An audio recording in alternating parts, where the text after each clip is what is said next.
of the public will be given an opportunity to speak during the public open session, but not at other times. The meeting is being filmed, and by being present, attendees are deemed to have agreed to be filmed and to the use of those images and sound recordings. I can advise that attendees should not disclose any personal information of individuals, as this would infringe the data protection rights of that individual. And as always, can I just ask everyone to mute the microphones when not speaking, please? First item on the agenda is apologies for absence. We have apologies from Councillor Skilton and Councillor Woodhead. I think everyone else is here, which is good. So we'll move straight on to the next item, the declarations of interest. So declaration of interest in relation to pecuniary in relation to any items on the agenda. Councillor Jones. 10F. 10F. Pecuniary, sorry. Okay. Okay, and thank you, Councillor Barrett. 10G and H, non-pecuniary. Sorry. 10G and H, non-pecuniary. Okay, anyone else? No? Okay, thank you very much. So we'll move on to the next item. I've got no announcements this evening. We'll go straight into the meeting full. So public open session to adjourn for a period of up to 15 minutes to allow members of the public to put questions or to address the council through the chairman. We have no members of the public, no one online. So we'll move straight on to item 5 then, which is our invited speaker. So welcome to John Tizard, Bedfordshire Police and Crime Commissioner. John, I'm not going to do any more of an introduction than that. I'm just going to say over to you. Welcome. Well, thank you, Mr. Mayor. It's great to be here, and thank you very much for the invitation. I was elected, as you will probably know, in May of this year. So I'm in my 4th month in office. And one of my ambitions over the next few months is to attend every town council meeting in the county. I'm sure we've got number 4 and number 5, but I'm making my way through that list. And also we'll be meeting with parish councils through Councillor Russell, through the Association of Town and Parish Councils. We'll be able to organise some of those meetings rather than doing 140 or whatever it is, parish meetings across the county. I thought it might be just worth just saying a little bit about me, but more importantly about what the role of Police and Crime Commissioner is, and actually what it isn't. Because I think often there's confusion, and I'm not suggesting anyone in this room may be confused, but there are people who are confused. I've lived in Bedfordshire for the best part of 50 years. I currently live in Sheffield, so I'm relatively local to Biggleswade. I was a member of the former Bedfordshire County Council for nearly 19 years, some 20 years plus ago. So I'm steeped in local government. Indeed, I served on Arlesey Parish and town councils for a period many years ago. And for me, local government is really the core to local democracy. So I see my role as a Police and Crime Commissioner is to be working with, listening to the principal authorities of the 3 local, the 3 unitary authorities in the county, Central Bedfordshire, our case here, but also town and parish councils. Because you can't fulfil the role of Police and Crime Commissioner sitting in an office in Kempston, in Bedford, or even sitting in Sheffield, because I do go out and talk to people, but actually I see colleagues around the table as very much the sources of a lot of information, and I think one of the key roles is to listen. Just to remind us of what the role of the Police and Crime Commissioner is before I go on, because I quite like to talk about my objectives for my 4-year plan, and then really an opportunity to talk about local issues in Biggleswade. The Police and Crime Commissioner is elected to be the voice of the people into the police, and I always say that rather than the police's voice into the community. The police can speak for themselves. I will often speak with them, and I hope not to be contradicting them, but my role is not to speak on behalf of the Chief Constable. Equally, my role is to retain an independence as well as a close working relationship with the Chief Constable, because my role is to hold him, the law says, to account for delivering an effective and efficient police service. And we can have a big debate about an effective and efficient police service. I know that we could do that. But my role is not operational. And I think a lot of people sometimes think, like some sheriff in the Midwest or somewhere, you come along and you solve the problem, and someone will say, we're going to do about that parking down the end of the road, whatever. So that's operational. Or what are you going to do about a particular crime? But what I do want to understand is what are the sort of the big issues, the systematic issues, strategic issues that might be affecting rather than individual crime, unless something goes horribly wrong. Because I'm one of the sources where the public can bring a complaint to about policing. I think so. There's that key responsibility for policing, and I set the budget, which is just under £160 million currently for Bedfordshire Police Service, and therefore set the council the preset element of the council tax for policing. And don't ask me what it will be next year, because I had no idea. And you know, I would love to think that Rachel Reeves is going to send us a big check, but maybe I don't get over optimistic. So those are the key strategies that I set the police and crime plan, which sets out the strategy for policing for 4 years. But I don't, again, it's not operational, but there is an expectation that the Chief Constable would deliver it within operational bounds. I think the crime element, everyone tends to focus on the police element of Police and Crime Commissioner. One of my other roles is to coordinate the criminal justice system across the county. So I chair something called the Local Criminal Justice Board, which brings together probation, Crown Prosecution Service, prison, youth offending, the 3 local authorities, the health service, and I could go on, but all the agencies that are involved in the criminal justice system. And I don't think it's rhetorical to say it's a broken system, not only in Bedfordshire, but nationally at the moment. We know what's happening with overcrowding in prisons, people who are having to be released early. We know that there's a backlog of over 800 for the Crown Court in Luton, which represents more than into years of court cases, not months of court cases. And there's a backlog for magistrates in the former court here, aren't we? But for magistrates too in the county. And just think what that must mean for somebody who's been through maybe a sexual abuse or sexual assault, maybe rape, having to wait sometimes up to 3 years from the crime to get into court. And then we wonder why there's an attrition rate of over 30% of people actually not being go through. So there's some big issues to address there. And I think there's big issues about how we get prevention and how we actually stop people falling into the criminal justice system. So a lot of what I want to focus on is that, as well as policing, and that requires collaboration and partnership working. Incredible, very positive meeting today with the Chief Executive of the Integrated Care Board, for example. We have to bring all those factors together. So in terms of my vision for policing and the wider system over the next 4 years is very much to focus on prevention where prevention is possible. So investment in prevention, both by the police, but actually by other agencies too. And I'm thinking here about how we stop the horrendous position where increasing numbers of young people, in particular adolescents, are carrying knives on the false belief that that will make them safer or more macho. And what it will mean is they're more likely to get knifed and stabbed. And if they get caught, it's probably the whole of their lives has been destroyed by that, because they'll get into the custodial system. So, but it's not only about that kind of prevention, it's how we have better CCTV, how we have better education, how we plan out, have better street lighting and so on. But there's a whole range of things, and road safety as well. The second area is to reinvigorate local policing. When I talk to town and parish councils, that tends to be eyes are open and ears prick up.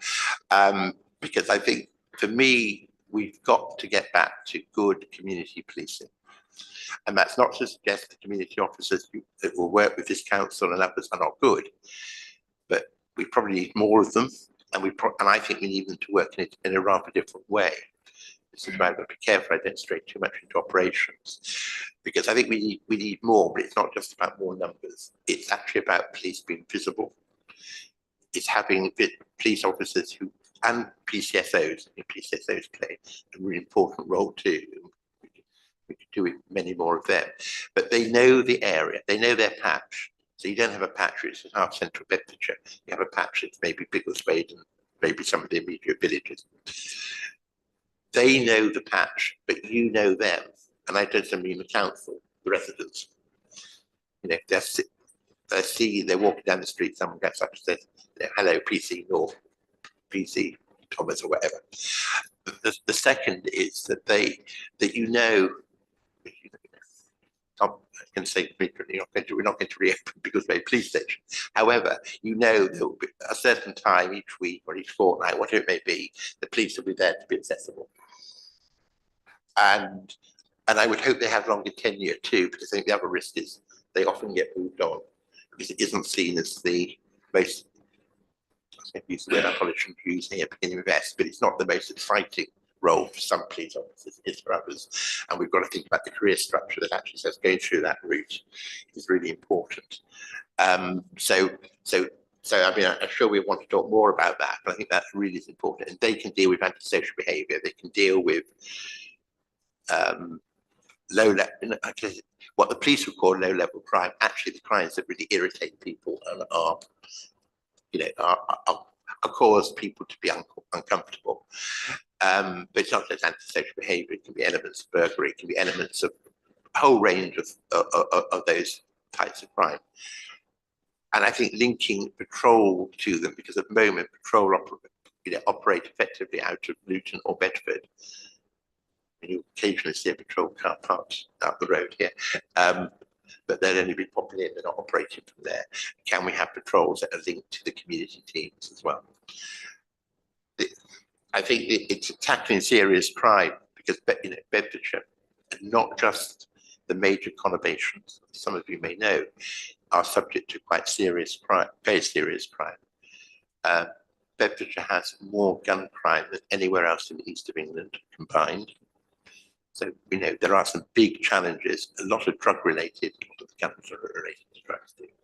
But so we can't ignore those. We've also got to have the capacity to deal with that. We've got to have the capacity to deal with counter-terrorism and so on. And of course, we've got an international airport, 2 motorways, 2 major railway links, and so on in the county. And we're only, in part, only 30 miles from London, 50 something here, but we're quite close.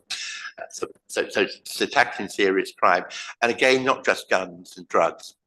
And there's so much of the antisocial behaviour is also drug related, on street dealing, etc. But also dealing with cybercrime, which is the fastest growing area of crime at the moment, and online fraud, and all the horrendous stuff with online pornography and violence and so on, and hate crime online too. We've seen rather more than we've probably wanted to over the last week of that, unfortunately. And then tackling and violence against women and children and girls in particular, which again is reported crime is increasing in this area, and that may, don't misunderstand me, may be a positive because it actually is women being confident to come forward. So you could take that as a good sign, but it is again it's often a hidden crime and domestic abuse and so on, and often linked to that modern day slavery and trafficking. Is that a violence against women? Is that a serious crime? We could have an interesting debate about that. And then the final area I really want to focus on is making Bedfordshire Police an excellent police force. We are going to be inspected by His Majesty's Inspectorate in September. And we obviously await those results. But I mean, by excellent, I mean have growing public confidence. And one of the things I intend to do is actually poll the public so they know what the baseline is we can all say it's going up or it's going down. And we know what the national statistics are, but we don't have statistics of it. Oh, and most police forces don't have their own. We're actually achieving value for money because, we won't, even if we got more money, we have to use it most effectively, but we can't keep saying we want more money. We do want a fairer funding, we want a new funding formula, all the things I've said to Yvette Cooper. However, in the short term, we've got to use the money we've got and we use that most effectively.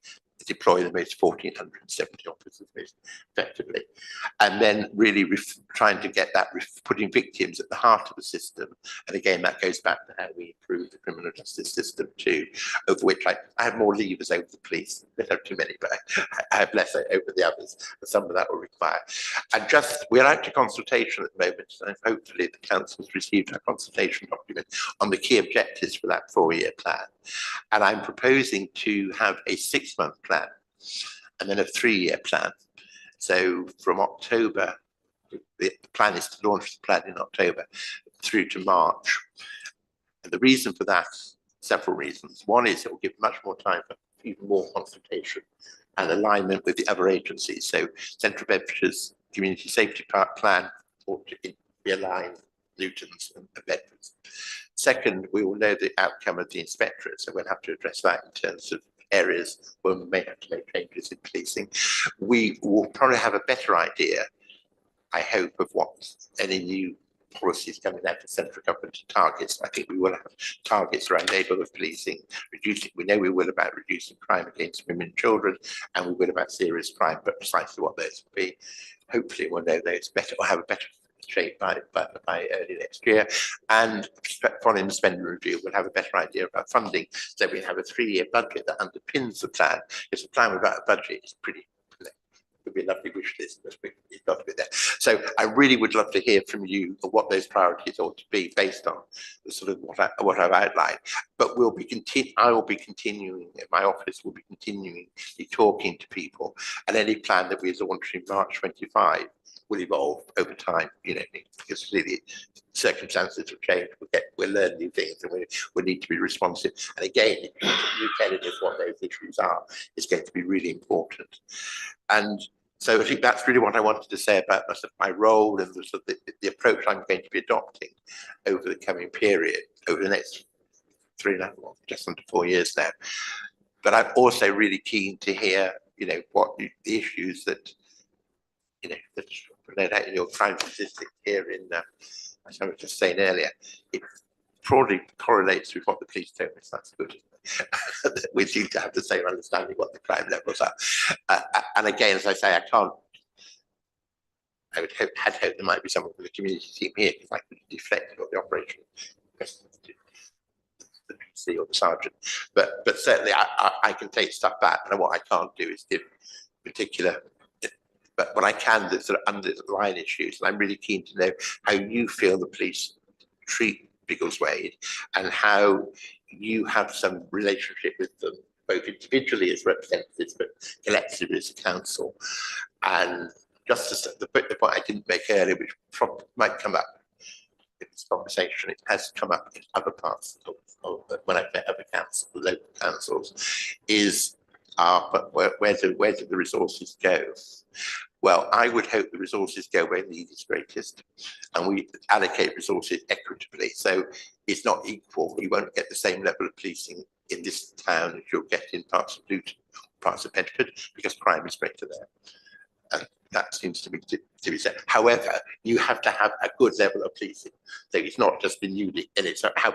And I would like to have a much more open conversation with the police and the public about how resources are allocated, because you know there's a limited budget, and there's a lot of things that we don't necessarily think of every day in terms of policing, but things like counter-terrorism, and you measure the success of that actually when you don't know about it, because actually it's about prevention. So there's a lot to be done there, but I would want to make sure that everyone tells me Bedfordshire is rural. It is rural, but I don't think, I regard Biggleswade as urban. So it's the non-big urban areas get their fair share, if I can put it that way. And you said it's not bigger than when I was on the county council some 20 years ago as a population, but and you're growing. And I know when populations are growing, again, it's making sure policing is matching that. And we've got more housing growth, and again, you'll know that better than I, in Bedfordshire than almost anywhere else. But we don't necessarily get more police officers in a correlation with that anymore. We get more help or anything else. So that's a big challenge. So I would want to make sure Biggleswade gets its fair share. And I know there are some areas, and some of you may or may not want to discuss them, of crime in this town at the moment, which are not necessarily what you might expect in market towns in the east of Bedfordshire. And that's really important that the people who live here are protected. So thank you, Mr. Mayor. Okay, so are you happy to take questions from members? I'm going to run away. Of course, yes, of course I am. Excellent. Well, I'm glad you answered it that way. So, Councillor Alban, then, thank you. You mentioned visibility being Yeah. important sort of towards the beginning of what you were saying. I wonder if you could give us more detail about how you might achieve that. I think, I mean, visibility can be more police officers walking the streets. For understandable reasons, there's been a lot of police activity in Queen's Park last week in Bedford, because sadly it was one of the areas targeted. Thankfully nothing happened, but just think of the terror that people living there went through, anticipating something might happen. And I was there on Thursday and Friday, and there were a lot of police on the streets. If only we could replicate that everywhere with officers walking. But I think that you can have officers walking, not just in town centres, but in other areas too. I think it's about having, as I said earlier, knowing that there will be police officers available at a certain time in a certain place. You know, it might be in the library, it might be a pop-up at the supermarket, it might be wherever that people can go to. And I think it, and again, the community police do a lot in terms of things like coffee with the police and so on. But those, I think it's actually about being out in the schools, talking to businesses and so on. Because again, you know, shoplifting is it's a problem in Biggleswade, it's a problem in every part of the country. And every time I meet a retailer, a shop owner or manager or people who work in shops, they mention it. But actually, please pop in occasionally, that helps too. And it gives some reassurance. So it's those kind of things, and it's making sure that the patrol, you know, there are patrols all the time, and that they're visible, and people know they're there. I think part of the challenge is there will be policing going on now in Biggleswade that you won't see. Because if it's cybercrime, it will be someone sitting in Kempston, or it'll be someone sitting somewhere else that will be dealing with that. It might well be outside the county they're dealing with that from. If it's serious crime, again, you may not, yeah, the police may come. And we did, and one of the things I've been really impressed by is the work that the police are now doing online, where they're actually taking statements and interviewing people online, particularly witnesses, and that really works in areas like domestic abuse, for example, or where the idea of police cars turning up at the door and two police officers or police women coming out, in uniform, but actually you could do some of that online. That won't be visible, but it'll be visible to the people. So it's about making sure everything's accessible, I think. And that answers your question. Okay, thank you. Any other questions? That's a straw. Thank you, Mr. Mayor. Congratulations, Mr. Tizard, on your new role. Whether it should be commiserations with some of these things you've got to deal with is another matter. But you've got on your desk crime and statistics analysis. Yeah. And like all lies, damn lies and statistics, you can make what you want of them.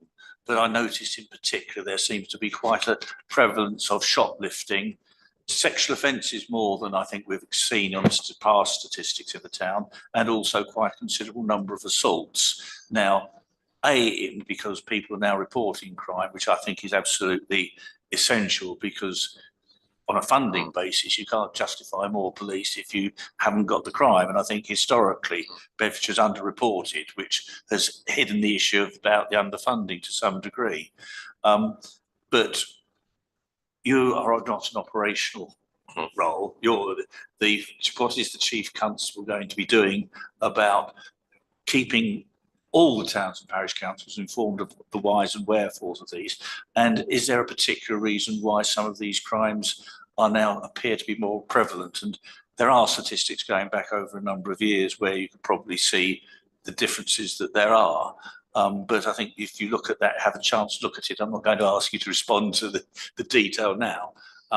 But it would be interesting to know whether there's a particular issue in the town, because the one thing that doesn't seem to be highlighted is drugs. And I know there's a lot of concern about people with drug usage generally, but it doesn't seem to be featuring particularly in these statistics. So I think really from your point of view, if we could have more communication, I think sometimes from the police themselves, because it's very good of you to appear, but we used to have police officers, sometimes even the chief constable would report to us, and the chief constable now appears to be anonymous in this county, I'm afraid. It's what the police can actually do for us, and understanding whether there's a particular issue in the town that is creating this. And you'll see in particular shoplifting. Is there anything that can be done with CCTV, encouraging the shop owners and the estate managers to actually improve the policing of these areas so that we get hopefully more convictions? This can be seen in a different context. Perhaps a few more people being locked up might actually have an impact on some of these crimes. Thank you, Councillor Slaughter. That's good luck answering that single question, Councillor. Mr. Tizard. I will have a go, then you can tell me 1 out of 10 how I did. In terms of, I would expect a regular attendance at this meeting, at your council meeting, of police officers who are part of the Central Bedfordshire Community Team. And I know Chief Inspector Jim Goldsmith, who you may well know, does a lot of town and parish councils. He's on leave at the moment, he might be here with me, but there are other officers. I would expect officers to come and talk to you about issues and for you to have that conversation, and that's part of the visibility as well, and the account. So if that's not happening, I'll certainly take that back. It will be, I'm sure the Chief Constable would, you know, I can't speak for him, but you can always invite him. And I know he does go out, and he's, I think, very visible in the county, but maybe not in Biggleswade. So, you know, again, talk about that. In terms of the, and I've got the statistics here for June, I don't know why drugs don't feature. And again, the police might be able to tell you that. It won't be because the police take a slack view of drugs. They certainly don't take a slack view of drug dealing. And there's a lot of well, I'd be very surprised if there's an on-street drug dealing in Biggleswade. Correct me if I'm wrong. There is almost everywhere else, irrespective of social, economic, or ethnicity. So it's sort of fairly universal. So I'd be, you know, Biggleswade, well, it might be exempt from that, in which case I therefore want to know why. So that's really interesting to see that's not there. And I suspect, I don't know, because I haven't got the detail and I'm not operational, some of the assaults may well be drug related too. And that may be a more serious crime which people then get charged with. So that can sometimes be the case. Shoplifting is an epidemic across Bedfordshire, but also actually well beyond Bedfordshire. And I think it falls into two categories as far as I can understand. The one is somebody sort of opportunist, and I'm making no excuse, it's still wrong, but the mother who hasn't got any money for the baby food, and it's just a bit too tempting, that kind of opportunism. But much of it is actually gang related and organised crime related and drug related. So it's actually people shoplifting to feed or to finance their drug activities. There's also a lot of, and again, not across the county, but not just in the county, of organised, literally shoplifting to order. And that, you know, maybe white goods, whatever. And that could well be on the retail part, but it could, or the supermarkets, but it could be in the town. The other would be literally, again, gangs. You know, I've been in shops where literally a whole counter of meat has just been, or tins of that, you know, the whole shelves have been lifted, gone. And I think we shouldn't underestimate it because it impacts economically. It impacts on the shop owner or keeper, doesn't it? You know, Sainsbury's up on the A1 corner can't afford it. but most certainly the small shopkeeper can't afford it because it could be his or her entire profit for the day or the week taken in one go. And then, you know, and that's not, you're not saying that it's, you know, for the bigger companies. So we need to touch at that. It's also quite threatening for staff in shops.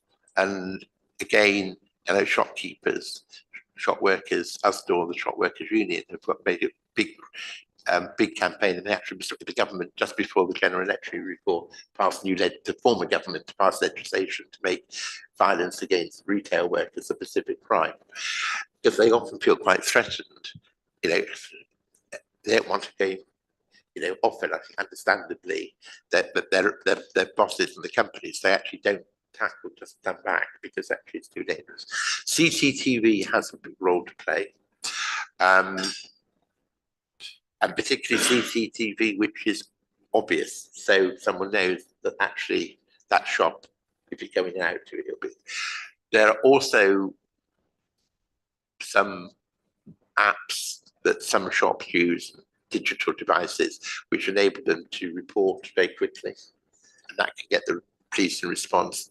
The other is, and I don't know if you've got it in Biggleswade, I should have checked before I came, but you'll be able to tell me, Shop Watch, where shops actually can, you know, it's known that there is a gang working, or a group of people working at one end of the high street, and you know, they let each other know, and that can help too. And they've also let the police know.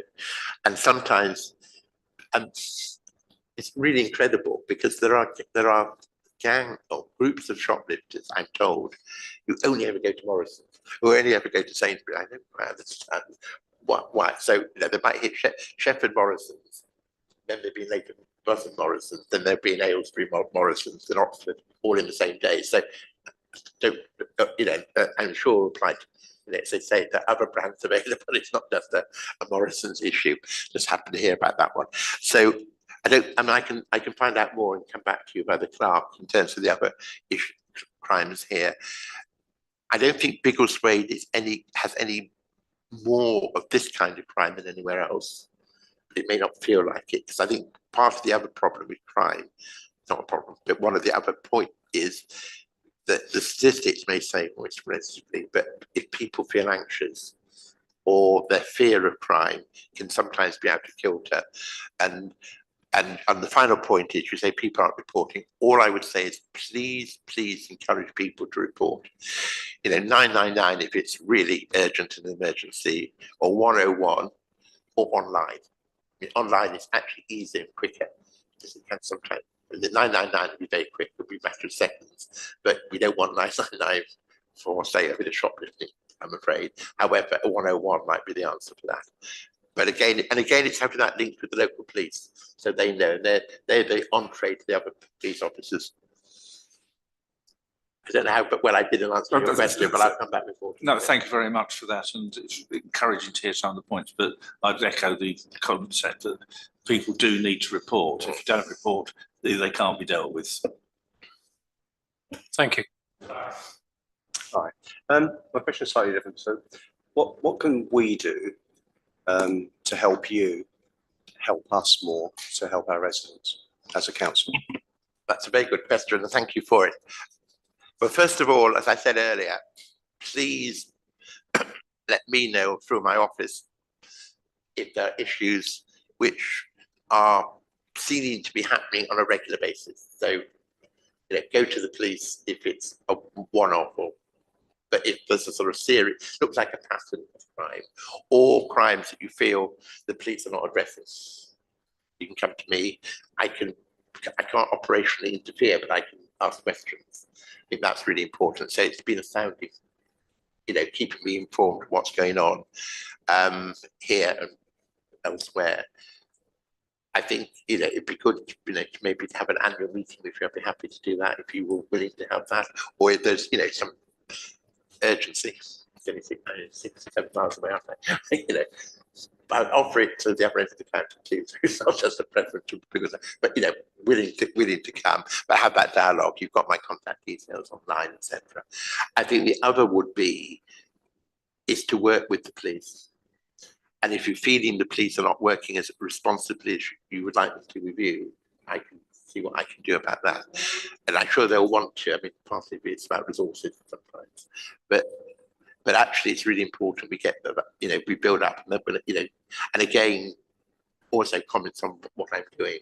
And if you think I'm going to do the wrong thing or not do it appropriately, and it's not doesn't it, because there may be things I'm doing which don't seem right for Biggleswade, but might feel right for some other part of the county. So say that to me. I think it's regular dialogue. It just keeps me informed when there's an issue.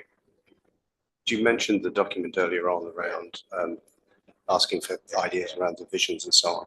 But I think we had it, but it was for residents only. I don't think it necessarily specifically looked at sort of authorities like us. Well, I'm sorry if that was an interpretation. That was not meant to be an interpretation. Communication right down there. I'll take responsibility for what my office has done there. No, we were specifically asking for town and parish council comments, and even though the closing date is the end of this month, will be open, because as I say, we're actually developing this much further. So please do. I mean, both as residents, but as a collective, and certainly when I meet Councillor Russell and her colleagues on the Association of Town Parish Councils, what I'm going to be proposing, subject to I can propose, their colleagues can agree or not, is actually to set up an advisory group for parish and town councils as a sort of sounding board for me, and hopefully for the police as well. Okay, thank you. I think I had Councillor Jones, then Councillor Tell. I can't remember which way around it was. Councillor Jones first, and then Councillor Tell. Thank you. Thank you for coming down tonight. I appreciate it, being in the hot seat. Everything sounds really sensible, and it sounds like everything, all the challenges that are faced across Central Bedfordshire on the surface sounds like they're being pieced together, and I love the strategic approach that you're taking. The proof will be obviously in the pudding, as these things always are. I think just when I reflect back on some of the questions from around the table, and a huge thank you to officers for pulling these stats together as well, because that's been really, really helpful. I wanted to ask for you to take this back as a consideration as part of the conversation, as a request for more visibility of communication with the public, because I understand what you're saying about visibility of policing in the various forms that you're saying, but I do feel that having more visibility, like I'm sure everybody knows, is a huge deterrent in itself. But sometimes the communication as well, not necessarily the visibility of a human being, but people hearing that. And I think when I wear the hat as a resident, not a councillor, I don't feel communicated to locally on a regular basis. So I feel that that could be part of whatever it is that comes through, and I just appreciate that being taken back, I think. I think communication is really important, and I think the police and I, and together, certainly need to work much harder at that. And I think we all know, particularly those who are in politics, that sometimes communication can be quite difficult, and you think you're communicating, and you're communicating to yourself effectively. So I think it's about also how we communicate in ways that people understand. There is something called Beds Connect, which is an app which you can put on your phone, or you can put it on your desktop too, but you can certainly put it on your phone, where you can have regular updates from the police. And it's fairly sophisticated. Say I want an update on Biggleswade or East Bedfordshire or whatever it may be in your area, and you can report things on it. And the police are, money coming from my office, investing in making that even more accessible. Because the majority of people now contact the police from their smartphone or from their laptop. And as I say, it's the easiest way of doing this. It's also, it gets the response immediately. And the software is very sophisticated, so actually you can do an awful lot before you get to a human being and do that to help. And again, it helps build up those statistics, because as your colleague said, if we're arguing for more money, we need to demonstrate we have need. And if I'm arguing that we need more money for improving community and local policing and some of the issues we've been talking about, I need to demonstrate there's You know, I need the evidence as well, because I've got to convince others that that's the right thing to do, rather than putting all the money into other areas. You know, and it is really difficult. So communication and explaining what the police do. I think that the two other things that have struck me, they struck me well before I got this role. They may have struck me when I was on the old police authority many years ago. I think the police are not good at telling people what they're doing. So you may well report a crime. And in some cases, you'll literally get a crime number for insurance purposes. Because if you've had your bike stolen, Interpol are not going to report it to the court, pretty bluntly. And it will be fortuitous if it's found. But why don't we then tell people that? Because that's the expectation. I used a bike to someone raised it with me recently that had their bike stolen, and I felt very sorry for her. But she then thought the whole constabulary was going to be out looking for that one bike, and actually it would have been far better to say, you know, very difficult to find a bike. Finding the car can be easier because we've got the plates, etc. But so it's actually explaining to people what the likelihood is that the crime. You wouldn't say we're not going to solve it, you know, someone's got a serious crime, it's going to be pursued, clearly and absolutely. But then keeping people informed of what's happening. Because often what happens is you'll get interviewed, you'll give a statement, and then you may not hear. You may not hear for some time because either the detectives and the police are doing investigating, trying to get the evidence together. It may be they get the evidence together, then they're waiting for a long time for, if it's a serious crime, for the Crime Prosecution Service to decide whether or not they need to agree to charges or not. But there's no reason why people shouldn't be informed. And actually, you know, we've got the technology, that could simply be a text message or a WhatsApp message. It doesn't necessarily have to be a police officer spending time phoning you to tell you that. So I think that kind of communication is really important too. And I would put that under the education bucket, almost, of what people should expect, I suppose, in terms of if a bike was stolen. I think what's on my mind is I'm quite aware of what happens in the larger towns across the county. I would like to hear a bit more tailored communication for the smaller areas to understand what's happening in my area. And I know that requires a lot of manpower and resource in order to tailor those communications. It's just a consideration to be taken back. Does that help improve relationships with the public? Does that keep people informed on what's going on? So yeah, it's just something to take back as part of your listening role. Thank you for that. And I think even in the larger towns, people may say that communication is not as good as it might be. And I think it does need to be tailored. It may need to be tailored even not just to Biggleswade, but to interesting. It's probably got the wrong term, or to, you know, to whatever the Fairfield estate or whatever. So actually it can be more layered. Usually there's a particular issue going on.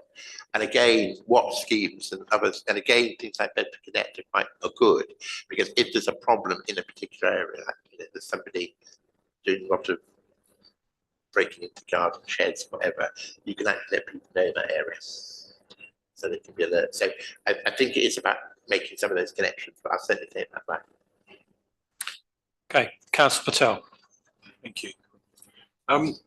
This is just in relation to, you mentioned earlier, the criminal justice system meetings. Is that a fairly new thing that you brought in, or is it's just that I'm part of the criminal defence community, and I don't think we have an input in that. And I believe that we would be able to, as we're part of the criminal justice system daily, would have a valuable input in that, into showing, you know, improvements within the system, because I think you mentioned probation, courts, etc. So that may be something if you could consider for future meetings, maybe. It's not new. I mean, it's been in the system. Certainly predates me. I think my 50 years. I don't know what act, but it wasn't the Act of Parliament that brought PCC. It would be a more substantive one. Let's call them in. There is somebody from a defence lawyer, and I can't remember his name. Sorry, so bad at it, who actually sits on that panel. But I think it is really important we hear from the lawyers as well as magistrates and the court service, because you know the victims have rights, but so do offenders.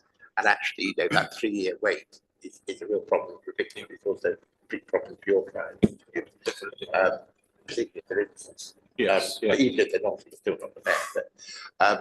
So happy to take your address and let you know who it is.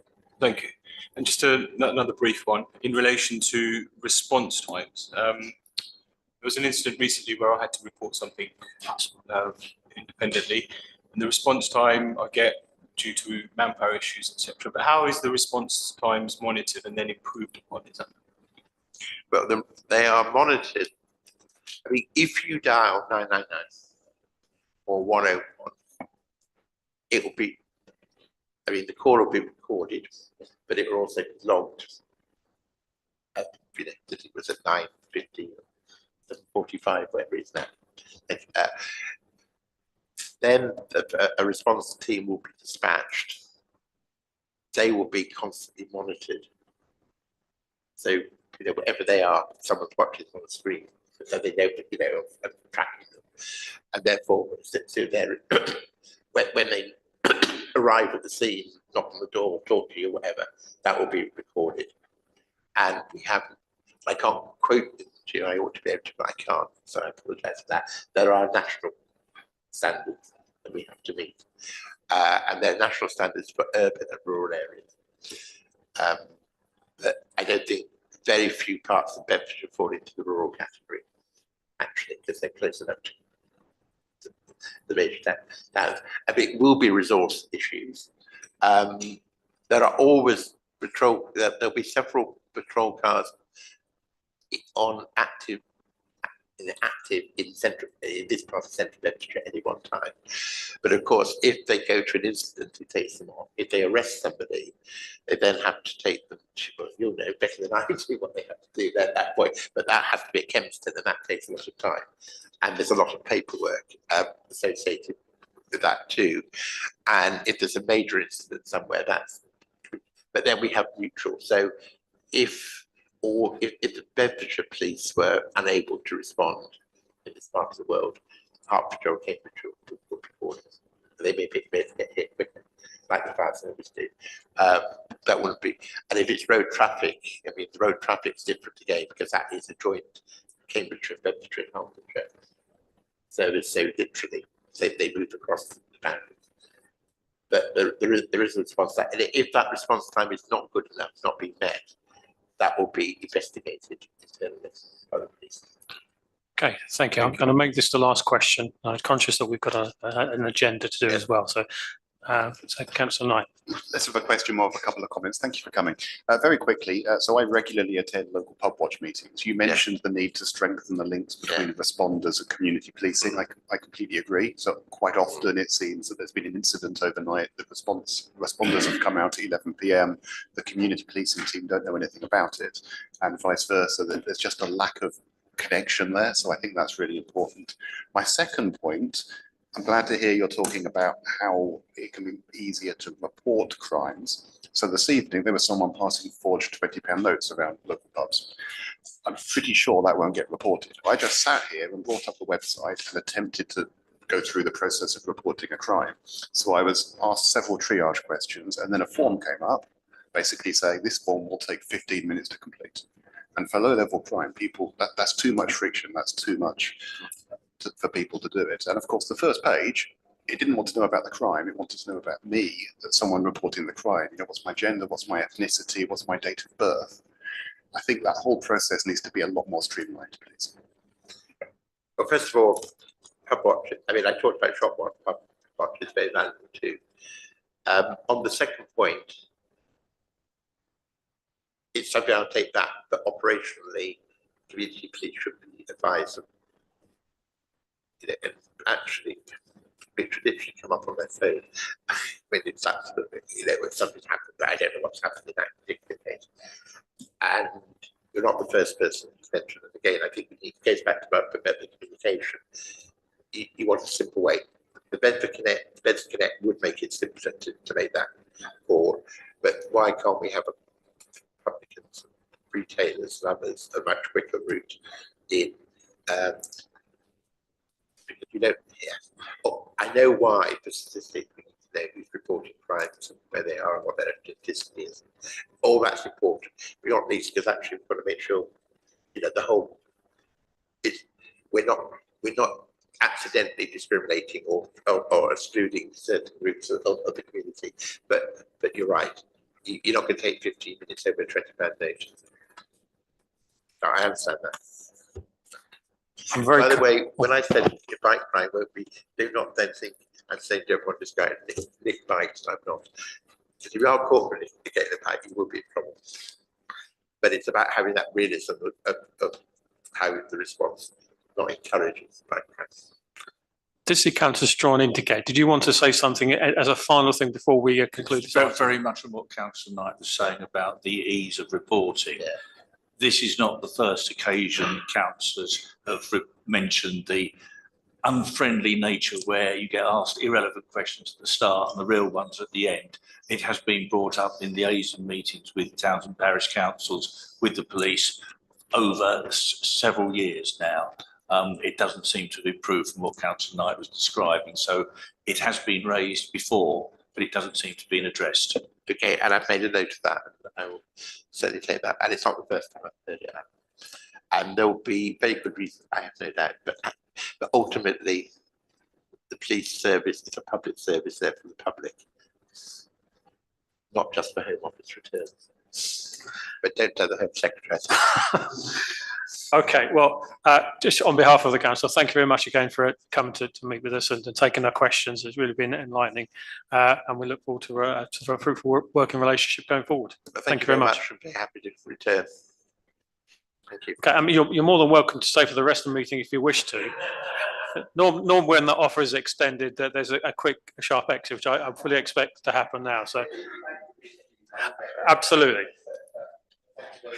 Thank you. All right.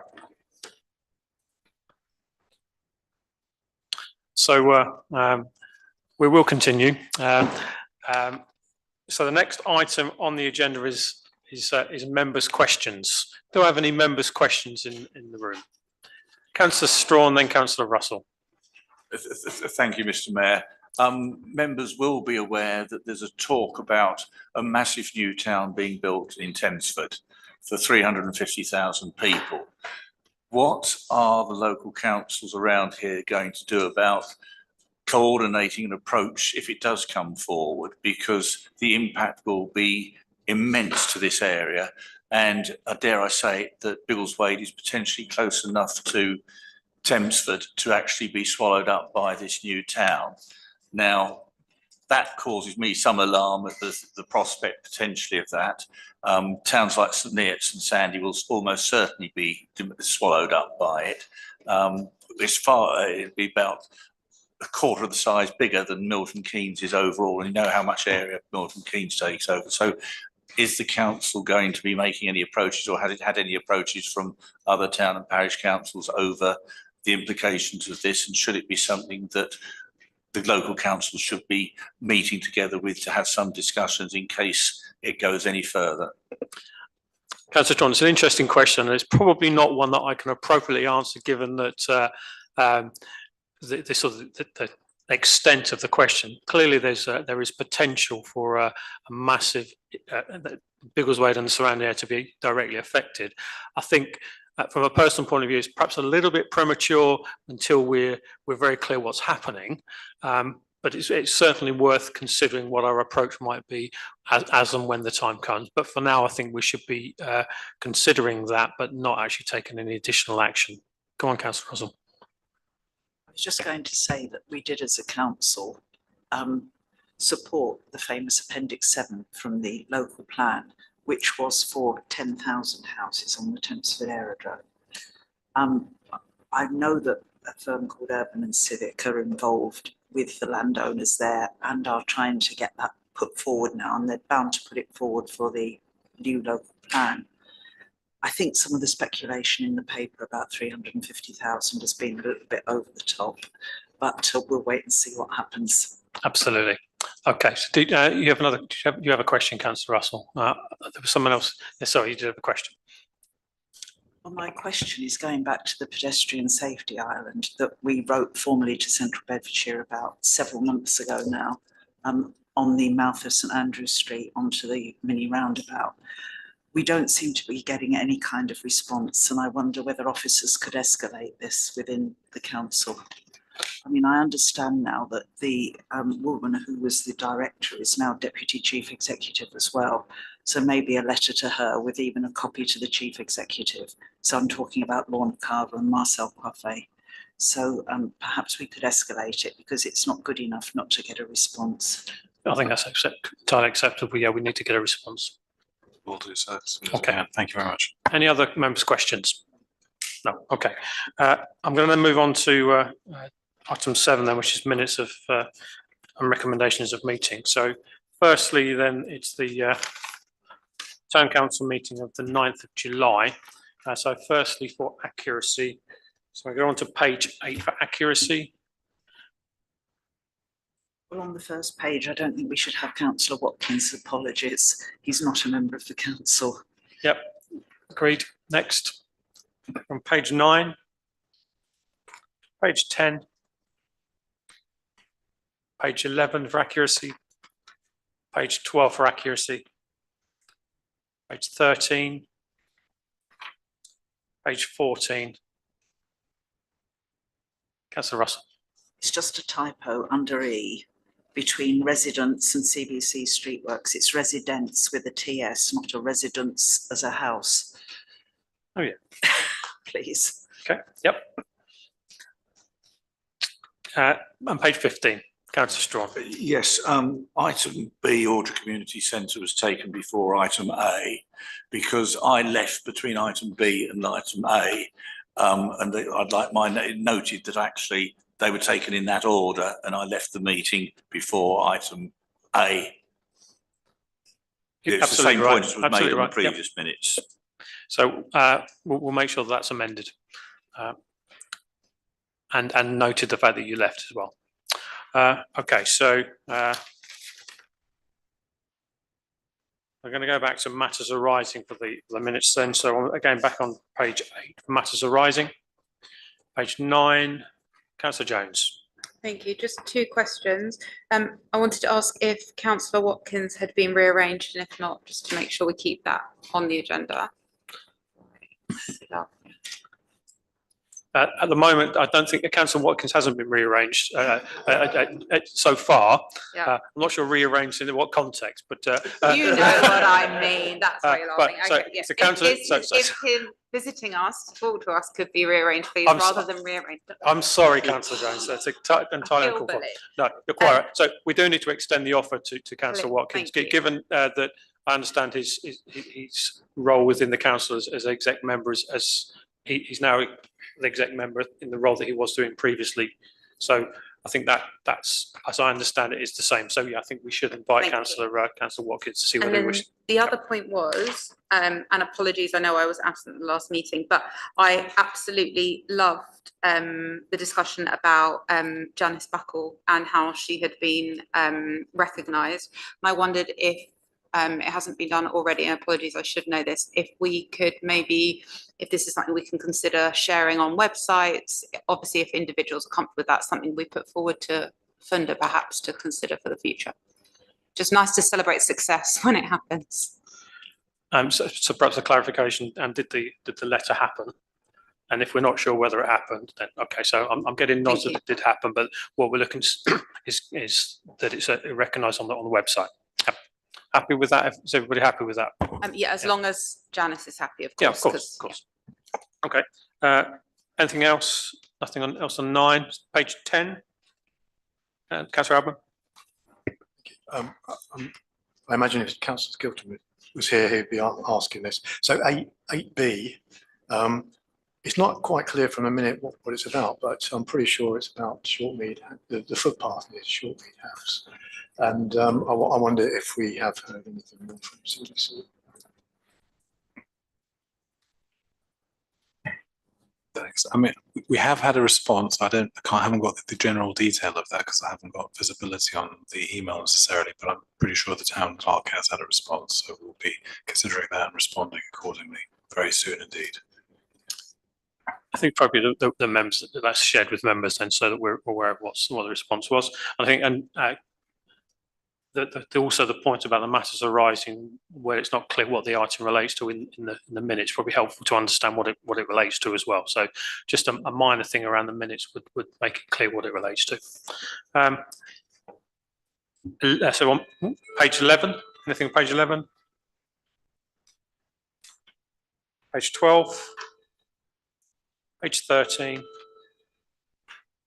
page 14, Councillor Strong. Sorry, page 13. Sorry, yeah. Item I, members asked whether CBC had responded to previous emails sent by officers. Has that gone any further with responses? Thanks. My recollection on this is that we had a response from both officers at CBC from the two teams, direct back to the inquirer, and it's been left at that for now. It might be nice if we knew what the responses were. Okay. We have those. So again, the same as if there is a response, what was the response, and share that with members. Okay, Councillor Russell. Could I just add something on that in Councillor Woodhead's absence? We did, of course, do the response which was circulated to councillors. And I understand that it's going to DMC this month. Unfortunately, both Councillor Woodhead and I are on holiday and can't attend DMC, but if anybody else can attend to support the residents, I think at least one of the residents will speak at DMC, and they are very upset because they have put a, I'm going to get the right phrase in a minute, a freedom of information request into Central Bedfordshire about how and when Central Bedfordshire took ownership of the avenue. They haven't had a response in the 20 days that they were supposed to have had the response, and they've now reported it to the Information Commissioner's office. But the cynic in me says they probably won't get a response until after DMC. Okay. Thank you, Councillor Russell. I'm going to go to page 14 for matters arising, and page 15. Page 16 and page 17. So, Councillor Barrett. just an item for accuracy, sorry, we didn't cover 16, 17 first time around. Did we not? First paragraph. Because it's that, sorry, and the reason for that is because it's exempt. So we perhaps should do, if it's depending what the item is it something that needs to be dealt with here, or can it be dealt with in an exempt session? Where do you think it should be? It can be dealt outside of this. I think that's probably where it should be. Okay, right.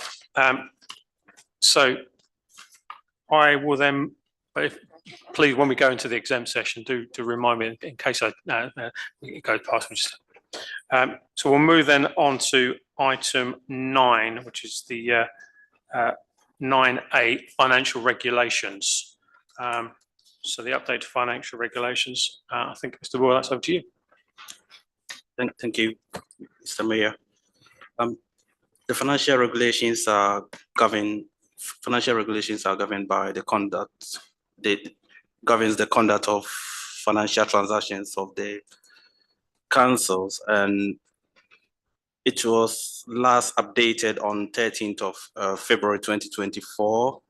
But since this time, NAC has published a new template, which has been compared with our current financial regulations. I would like to say a big thank you to the mayor and the deputy mayor and the chairman of finance and general purposes and the deputy chairman of finance and general purposes for assisting in drafting this new financial regulation for the council.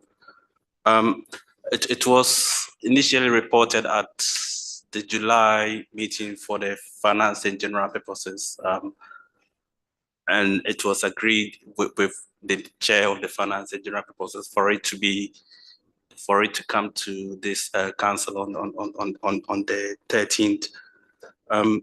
In terms of all the amendments, they've all been tracked, and all of them are in red in the appendix, and also one major change, which I would like to highlight to all members, is during the first internal audit, the internal auditor suggested that there should be a second card for the head of finance and deputy RFO. That has not been implemented because it's not been included in our financial regulation. So hence, that's one of the main reasons why that is in there. The recommendation is for members to approve the financial regulation if they agree with the changes. And also there is an aim or an ambition for the council to really work towards adopting the whole template in my view. I think that'll be all. Okay, members' comments. Councillor Alban. I've got 4 points I want to raise. Yep. 3 of them are just wording, and one of them is a little different. So on page 22, 1.3, the third bullet down, there seems to be an extra and. That's actually the original text, but that and doesn't need to be there, I think, because there is there's right. There's an and further yeah, down. thanks. And on the same page, 1.5, I think that should read may result in. The original text is left from give rise to, so it should be may result in discipline. And page 24, which is 2.2. Yes, 2.2. So it reads, and to disclose its financial position with reasonably accuracy. I believe that should be reasonable accuracy. So they're my comments about the word. I do have another comment about page 13. So at 7.2, this is a new insertion, and it talks about councillor allowances and how where paid they're liable to deduction of tax. And we don't do councillor allowances, and I just wonder if anybody reading this might take it that councillors do get allowances. So I think this may come from the NAS template, I'm not sure, but I think maybe that shouldn't be there, or it should be replaced with this council does not give allowances to councillors, because if we had something like that in there, then it would have to be changed if anybody was fool enough to attempt to introduce allowances for councillors. More the fool that tries to do that, Councillor Alban, you know our recent history. You take that on board, Mr. Ball, sort of that. What are your thoughts on that? I do agree, but the fact that it's there doesn't really mean that we have to, in case it's there just in case it happens, because even though it's not happening now, it's not guaranteed that in future council will not be suggesting that. So it's only there in case, but the financial reg is reviewed annually, so it can come off and come in if necessary. I'm going to go with Councillor Russell, then Councillor Strawn. Councillor Alban were proposing that clause should be removed. I would second it. I don't agree that we should put it in just because it might be in NALC's stuff. I've said this on other occasions, but if you go to our standing orders, they are not the same as the draft standing orders that NALC put out. They've been altered over time to suit the way this council works. It doesn't mean they're illegal. It doesn't mean that they're unsafe. It just means that they reflect the way we work. And I quite agree that with Councillor Alban that this does look as if some of us might be claiming allowances. And I think we're all quite proud that we're volunteers on this council. So I would certainly second a suggestion that that clause should just be removed. In that case, I'll propose. Okay, so that's proposed in a second. Let's deal with that matter now. Any, go on, Councillor Storm. Observation. The mayor, I'm not sure how we rephrase mayor's allowance any longer.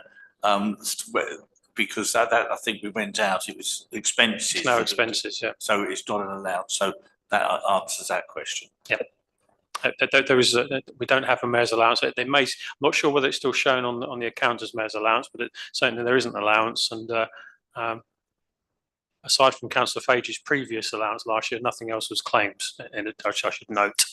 But I take the, so I'm going to take it to the vote whether or not members feel that that should be within the financial regulations. So all those in favour of it being removed, please show. Anyone against? Anyone abstaining?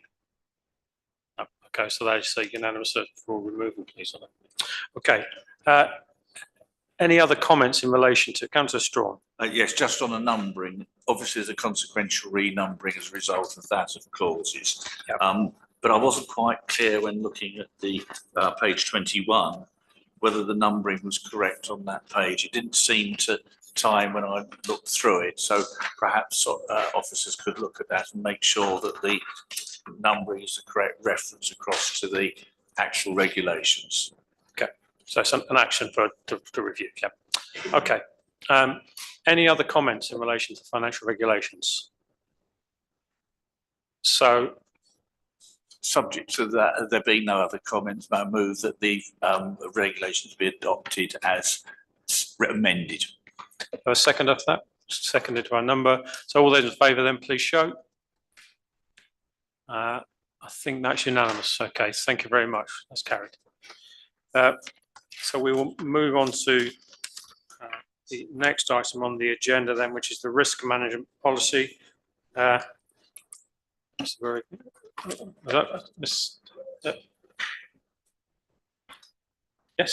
Yep. Thanks, Mr. Mayor. Thanks, Mr. Boer, as well. So on the risk management policy report review, which Mr. Boer and myself did a while ago, actually, I've got nothing further really to add to the actual recommendations, other than to say that there wasn't really too much change having reviewed the policy. In fact, none at all. One other thing I might add as well, in case, just to assist members essentially, is that of course this is about the policy essentially for risk management and mitigation. It's not necessarily about the actual live risk registers, and there are plenty of those in one good place. And that good place is on SharePoint. They're live registers, and all managers here essentially update those as and when it's required, which is the tempo is usually around weekly essentially, and certainly Mr. Boer and myself sit down, indeed even tomorrow, to do this. So that's it. Okay, thank you, Mr. Soni. Any comments, please? Okay, no comments. So we're happy that there are policy as it is. I thank you. You know what? I'm not going to propose anything from the chair. We've done this before. Councillor Russell. Do I have a seconder, please? Yes, I'll second it. Thank you. All those in favour, please show. Thank you. That's unanimous. Well done. Where are we? We are now on to the Stratton Way Cemetery update. Mr. Henson, over to you. Thank you, Mr. Mayor. Good evening, members. As you see on the 4th of June at the Plus Committee meeting, it was agreed that we set up a working group for the Stratton Way Cemetery project, which has been, we've met on 3 occasions now, which has been very positive to try and identify areas that we can move forward. And obviously have a phased approach to the work that's involved with the cemetery. So obviously we identified, firstly, before we do any work, we need to carry out a full CAT scan of the whole cemetery, which will be good to help us progress with the project step by step. Yeah, and we know we're clear with services, and we can actually carry out the work in the areas we want to carry out the work. It was also established that the security of the cemetery is compromised at times, and I think as a matter of urgency, we need to look at addressing that. And it was agreed that we'd look at the possibility of installing 4 bollards, 2 at the entrance end of the cemetery and 2 to the rear of the cemetery, the rear entrance. Obviously, the funding for that, we can't do within our budget at the moment. So obviously, I'm putting to the council members that we can draw that from the general reserve. The other works, the planting works, the landscaping, the benches and things, I've applied for the windmill grant. Yeah, I've asked for the full amount of 24,000, and that won't be determined until November. Also with CBC, there's a tree and shrub planting grant that we can go for, but that's under review at the moment, and the outcome of that won't be till September, and then we'll know how we progress with that. But I think that's looking quite positive, because I've had a lot of communication with Amelia Gregg at CBC, and she's very keen to get involved in the starting with cemetery project, and also liaise with us moving forward. That she's gave some great advice as well. So, so I'd like to put to the members that they look at the 2 items. The CAT scan is very important, so we can progress. Yeah, and the security is very important. So I'd just like you to consider the 2 items. Thank you. Okay, members' comments. Councillor Knight. Thanks, Mr. Henderson. That's a good summary of the working group. Thanks to everyone who's been involved in the working group. Yeah, we took the approach, as you say, of prioritising the urgent work. So yes, the CAT scan, so we don't damage any services, and so we can plan later phases, actually understanding what the impact might be. Securing the cemetery, we have had people entering the cemetery in vehicles using angle grinders to remove chains and padlocks, and I think really we need to secure the cemetery, although it's at significant cost really, before we can consider much further work. We also looked at planting around the perimeter benches and bins as a later phase, recognising we don't have the funding for that yet, but basically wanting to have that oven ready, so to speak, so that if the funding should become available, and as Mr. Henderson has mentioned, a grant has been applied for. That's really as far as the working group has got. Those sort of first 3 phases: the CAT scan, the perimeter, and the security. We have also looked at some of the damage that's occurring at the front of the cemetery to the curbs and the verge, and the action really coming out of that was to take a more strategic look at the visitor and parking arrangements and make sure we liaise with adjacent landowners, because there could be other options, and we really didn't want to progress any capital investments that could impact the parking or visitor arrangements until we've really explored the strategy there. I noticed that the report says that the working group should meet late September. That seems rather close to PLOS, so I would propose that we meet earlier in September to give us time to look at certainly the work that we're starting, but also the later phases. But other than that, I'm happy to move the recommendations as set out, with a view to meeting again in early September. Seconded. Okay, thank you. Any other comments? Anyone wish to? Councillor Agnew. A very quick question. We seem to be incurring costs on CAT scanning on a regular basis. Please, could you refresh my memory whether we ever actually considered to buy our own CAT scanner? Or maybe I'm just being wrong. Because I think this conversation already happened before. I might be wrong. I'm going to pass this over to Mr. Hussaini, I think, or Mr. Henderson. I don't have an answer to that one. I think I have, but I'm going to pass it over anyway. Thanks, Mr. Mayor, and thank you for the question. So that's absolutely correct. We have, in several projects, had the need to do subsurface scanning, if you like. Indeed, and even in the town square, I mean, that's obviously going beyond a technical remit, I suppose, but it's our domain as such. Using sort of CAT scanning would be useful. I think we've considered before whether this would be suitable or not, and perhaps the risk on this would outweigh the reward in terms of technical skill sets. Having said that, I think I'll pass over this point to the public realm manager, Mr. Henderson, to kind of amplify that in terms of skill sets in the current team as well. Yeah, I'd just like to add, obviously, to enable us to do CAT scans, there's a lot of training involved, and we don't have that ability at the moment. But I can certainly look going forward. We could add some training in there.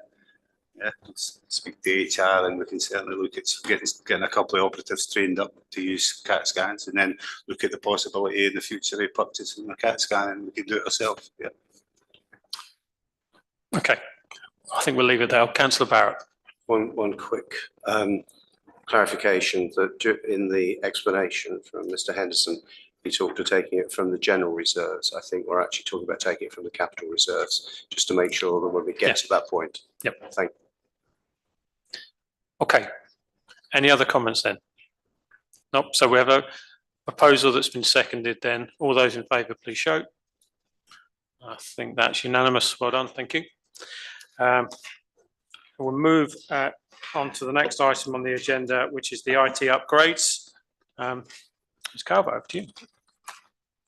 So the improvements to the chamber and the training room, they were presented at the 9th of July council meeting, and it was agreed to form a working group.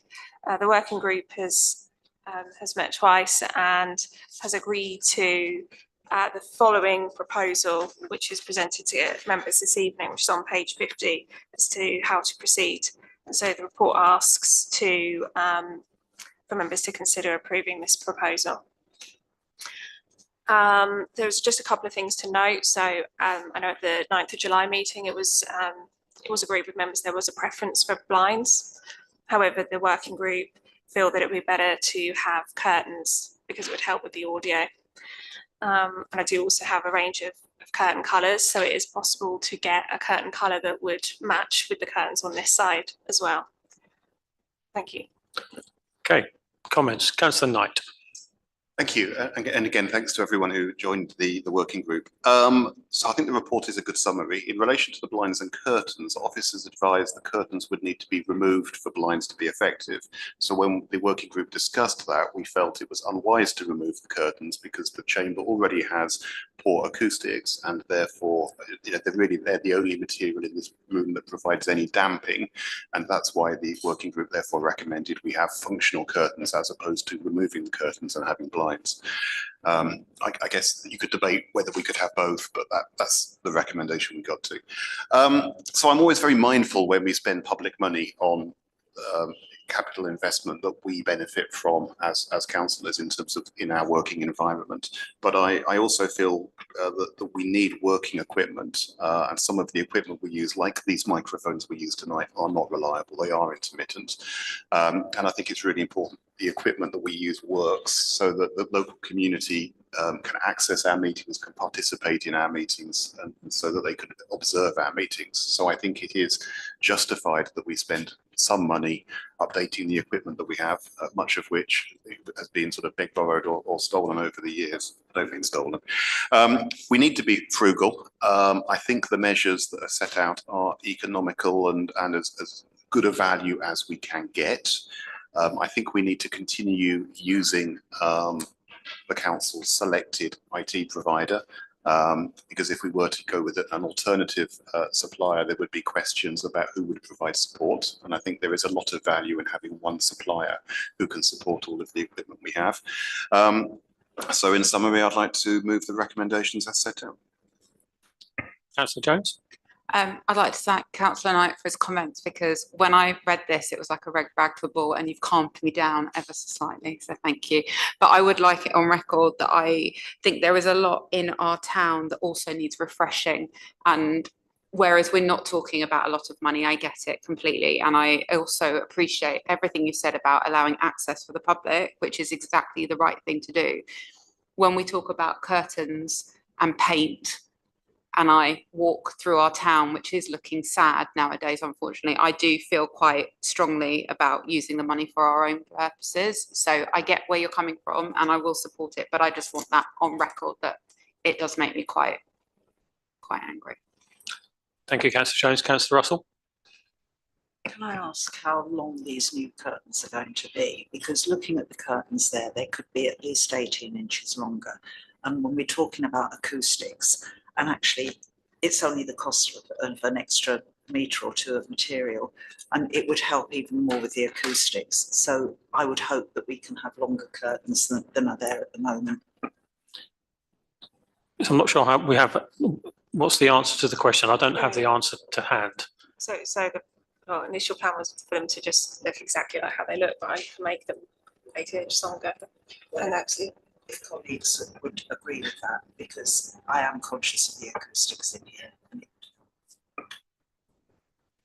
Well, maybe our IT specialist could give any advisory information on what might help, because we also have to consider the radiators that are there and we don't want to be pulling the curtains too long so they won't cut.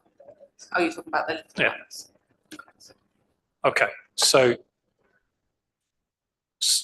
given that we have a proposal, but we also had a suggestion that we may want to go revise the size of the curtains, which may then change the cost of the curtains.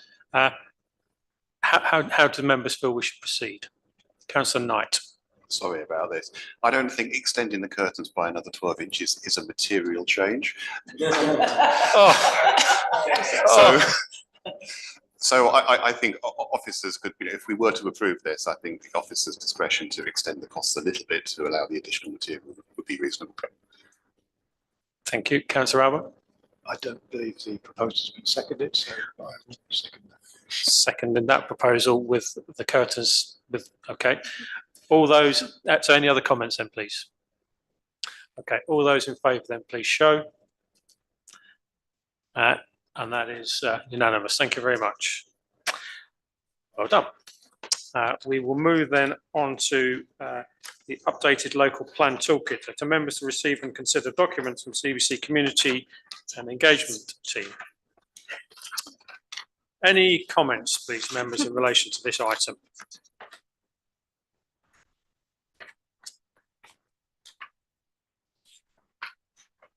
I think to some extent that perhaps does speak volumes about the item on the agenda, in that it's an item that is about communicating the local plan, but I think that there is no report that's detailed here.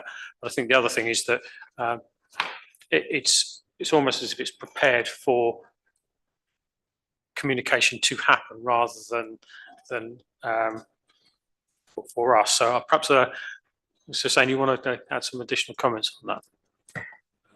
Thank you, Mr. Mayor. So I think the best thing is for officers to go tomorrow morning, in fact, to CBC officers and get a bit more information about all of this in terms of what their plan is, no pun intended on the new local plan, but to actually sort of land this document both with us as a town council and with the general public at large. So, and then we can come back and do that, or alternatively, do something in the interim as well with this is for the consideration aspect on the comms side. I mean, suppose they just give us a kind of, a bigger pack than this, if you like. There was some content, then it could be that we could actually potentially put this on our website. Okay. So, but that's lots of hoops to jump through first. Yeah. Go on, Councillor Russell. When I went to the local plan briefing session, colleague town and parish councillors were very keen on trying to help central beds to publicise what's going on with the local plan, to give local people as much of a voice as possible. And I suspect that this document is part of that, but I think it's quite right that Mr. Hussaini should go back and discuss with them. But I think the idea would be to publicise it on our website. I don't think it's the best document, to be, if I'm really honest, but I think we should be trying to support getting out to the local community what the local plan is trying to do, because we've had all the expansion we've had, and I'm sure people will want to have their say in either whether there should be more expansion, and if so, where it should be and what sort of expansion. Thank you. My comments on this one really relate to the fact that it's members are presented with a document without any real context. So it's what are members expected to be doing with it? It says receive and consider.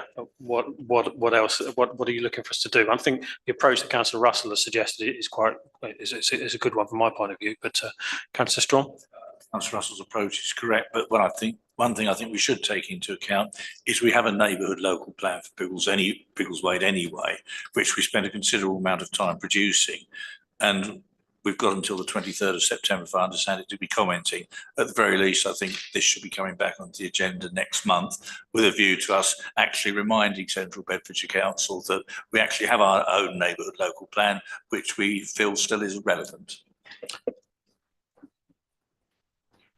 Our neighbourhood plan is more relevant in some ways than the local plan now, because it was made after the local plan. But of course, when this new local plan is made, which is expected to be in 2028, then that will supersede our neighbourhood plan. So I think it's exactly right what Councillor Strawn has said, that we should emphasise that everything that's in the neighbourhood plan should be taken forward into the new local plan. Thank you. Okay, so the proposal was that Mrs. Saini writes to Central Beds to clarify the purpose of the document, and then also you're happy to add on the fact that we discuss it at the next council meeting. Yep. So that's the proposal. Did I have that seconded? So all those in favour of that approach? I think that's everybody. Okay, thank you very much. We will move on to the next item then, which is where are we? 9F, which is Drove Road and the Grove. Members receive and consider public notice of the High Waste team in relation to disabled parking spaces. Any comments? Councillor Thomas. Yeah, I'm a bit confused why some parking spaces are longer than others. One's 6.6 and the other one's 4.7. So there's one car longer than the other, I don't know. And also the widths are different as well. But certainly along Drove Road, we've had an argument recently for retaining the parking spaces because there's no parking for anybody else who lives in that stretch to actually park anywhere else. And now we're removing yet more parking spaces for somebody else to park there, which is restricting the number of parking spaces. So I guess what I'm saying is what makes sense to me is if you could add a parking space on, add the parking space back that got taken off before, because that wasn't causing a problem. Okay. That would make more sense than removing yet another parking space and having somebody else scrabbling around for a parking space. This is in relation to Drove Road, yeah? Yeah, there's two houses there. It says between number 78 and 80. And I think it relates to somebody who's a tiny bit further away, but not very far. Okay. So what makes sense to me is don't take any parking spaces for the disabled, but add one on. Okay. Councillor Strong? An observation rather partly on the basis of Councillor Thomas's comments, but 4.7 metres is quite a short car nowadays. And looking at the plan, that is actually going to be sticking out into the main roadway. So any car of any length. So I'm not sure it's practical if they're having a disabled bay being that way round. I think maybe cars do park there anyway in that particular direction. But for a disabled bay to have that restriction on it, and it's got a wider width, because I think it makes sure people can get out, while on the Drove Road they've got the footpath and the road to get out onto. But certainly I think that doesn't make sense to me from a practical point of view of having a 4.7 metre length bay.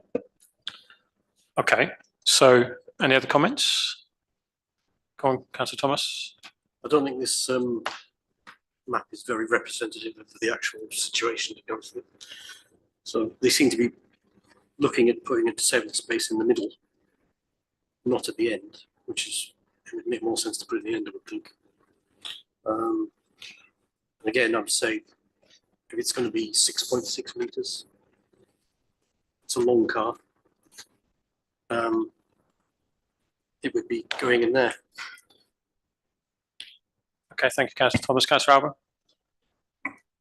I may be totally wrong here, but I imagine the 4.7 metres in the Grove is the available space. Any more, you'd be in the carriageway. In Drove Road, I mean, maybe 6.6 is like a standard length, and it allows you to manoeuvre into that space. I could be wrong, but that might account for the measurement discrepancies. Go on, Councillor Thomas, and then we'll. Again, I go back to, it makes more sense to put it at the end, not in the middle. Okay. Which this is, Fine. but so it's not.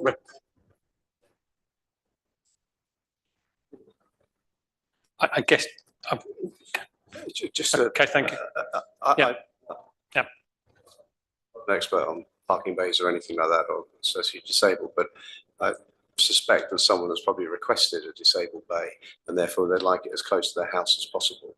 So in terms of where the positioning it is, that's probably been taken into account first, rather than which one of the bays is the best one.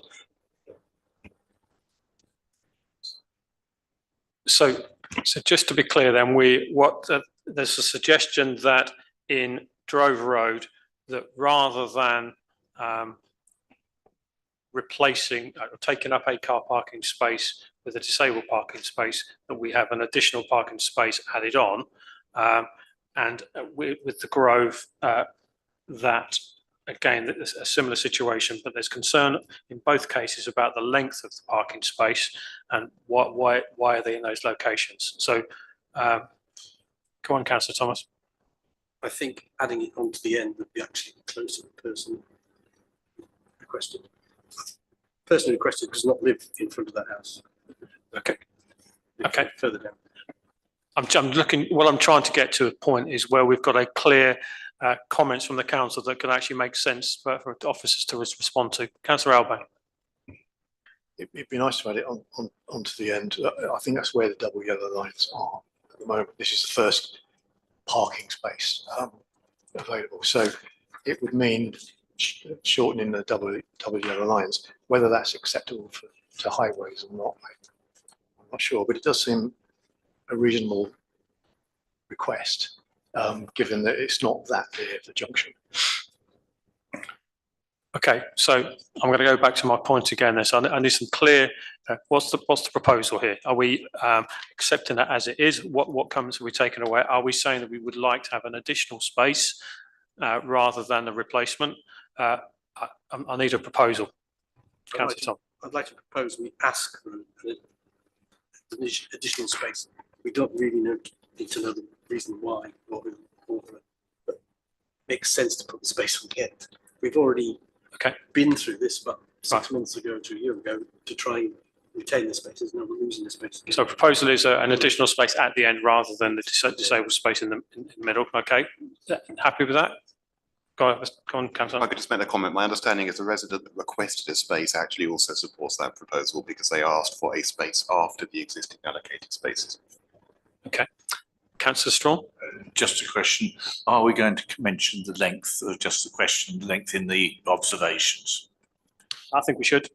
So we're, for Drove Road, then we're asking that a parking space is added on effectively. We comment on the fact that the parking space that's proposed is 6.6 metres. We're not unhappy with 6.6 metres on Drove Road, but with the Grove, we're just looking to understand why 4.7 metres is acceptable, given that it's coming out in a different direction. And is that, what's the reason for that? Just to be unambiguous, I think the proposal is for the disabled parking space to be in front of number 76 Drove Road. Thank you, that's helpful.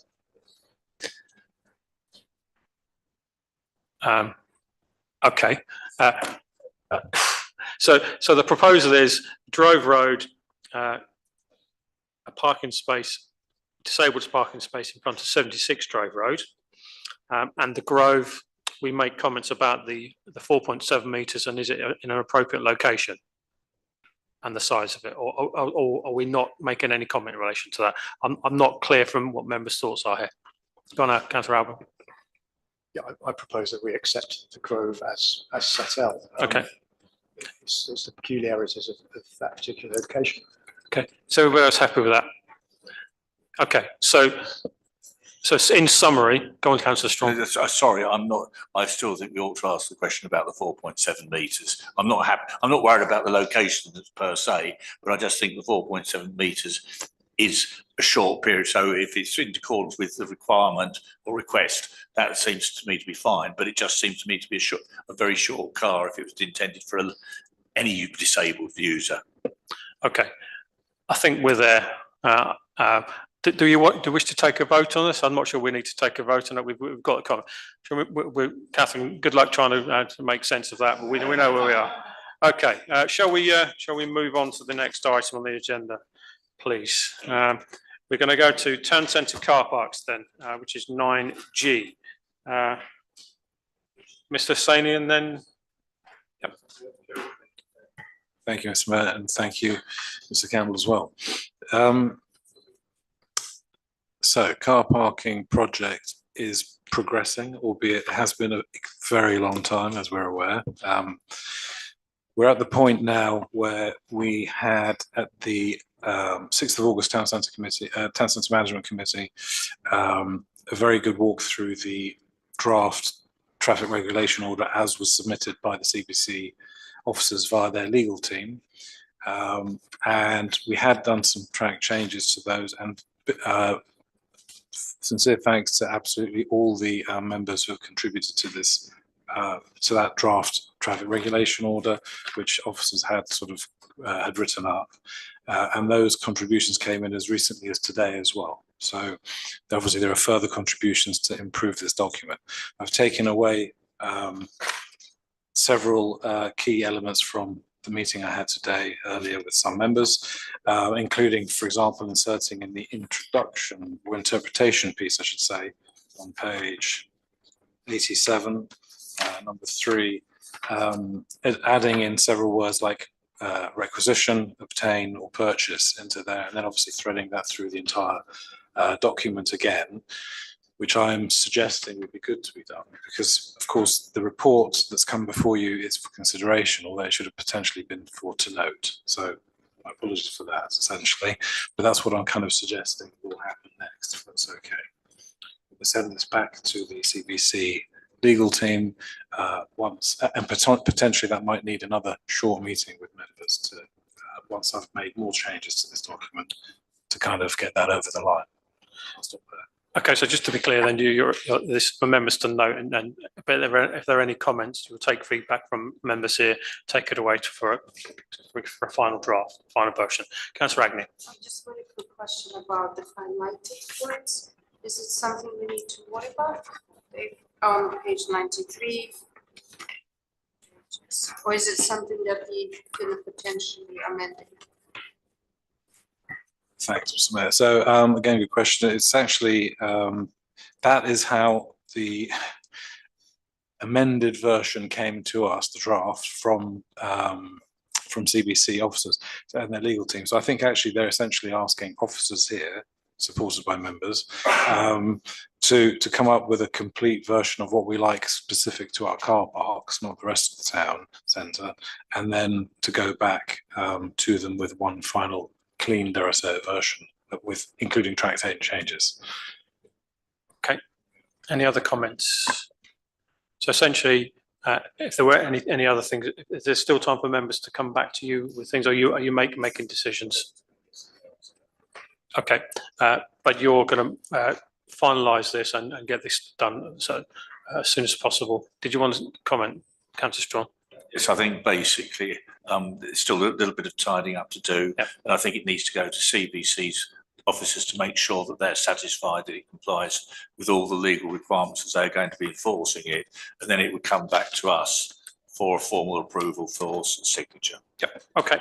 So no further action taken by us. Okay. Nothing to add. Lovely. Thank you. In which case we will move directly on to planning applications. So 10A 72 Sanger Avenue, loft conversion with the 3 dormer windows to front and 1 new window to the side. Comments, please. Suggest happy with this, subject to neighbours. Happy with that? Yep. Okay. Next one is the is 10B, the closed cottage, 17A, Short Mead Street, rear extension, part replacement of conservatory and front porch extension. Subject to neighbours again. Yep. Okay. 10C, 9 Rank resident, proposed single-storey front and side extension with this installation of bifold door to rear elevation. Again, subject to neighbours. Yep. Okay. 10D, 27 Playfield Close, conversion of the existing garage to create a single-storey rear and side extension with roof lights. Again, same again. Come on, Councillor Thomas. Is this loss of parking if the garage has got converted? It potentially might be, but I think so. Go on, Councillor Barrett. They've got a very long, dry.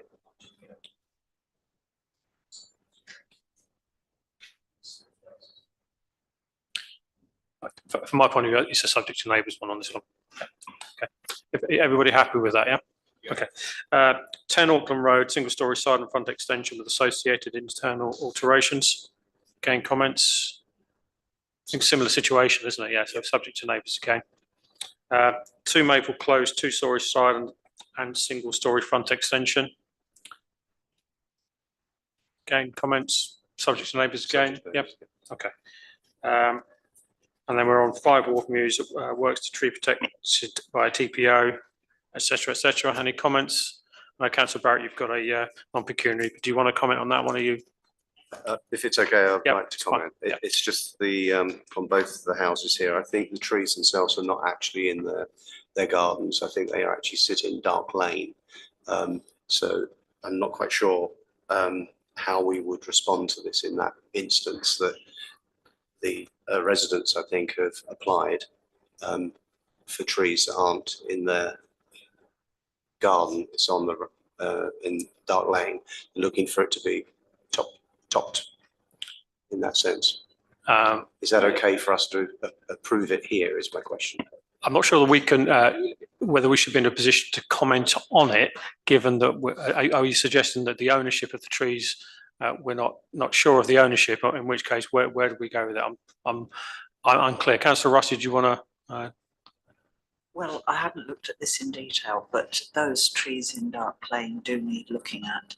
In fact, the whole of Dark Lane needs looking after, and it is a public right of way, and it's down to Central Bedfordshire. So I think we should say that we think that these may be trees that are actually in Dark Lane, and could Central Bed check where the trees actually are, and that we don't have any objection to them being treated in the way that is noted on the paper. Happy with that approach on both of those. So on both of these, on both G and H, we asked to clarify the ownership of the trees. Yeah. Yes, please. So if officers clarify. Thanks. Just to clarify, I think we did have to ask to check for the ownership. An initial check shows that they are not necessarily ours, but I may be, we might need to do a bit more investigation work. So not town council, but what we're looking to establish is ownership, so that either way that there needs to be some action taken with those trees. Now, it sounds so that the applicant may not be the owner of the trees, in which case we're looking for Central Beds to take responsibility for it. But we're not objecting to the work on the trees, but we need to establish the ownership so that it can be done. May I just add that they would be highly unlikely to be town council anyway, because as I say, it's a right of way. Yes. Yeah. So it's not our land. Okay. Everybody happy with that approach? Yep. Okay. Lovely. Then we will go directly then on to, we're on now 11A. Now this is land east of Langford Road, Biggleswade. The appeal, anyone wish to make a comment on it? Councillor Russell. We supported Langford Parish Council in making an objection to this, a reasonably detailed objection. I don't think it's necessary for us to get involved in the public inquiry in this. I'd just say that reading the papers, I am astonished at the amount of time that they think that this public inquiry will take when you compare it to the public inquiry on Land North, which the inspector still thinks may only be 3 days, but possibly 4. And this was 6 or 7 days. you know, it just seems bizarre, but I think we've done our bit in objecting, and I don't think we need to do anything else.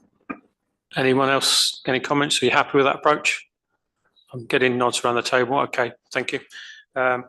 We will move on to item 12 then, plan and application outcomes. Any comments on that, please?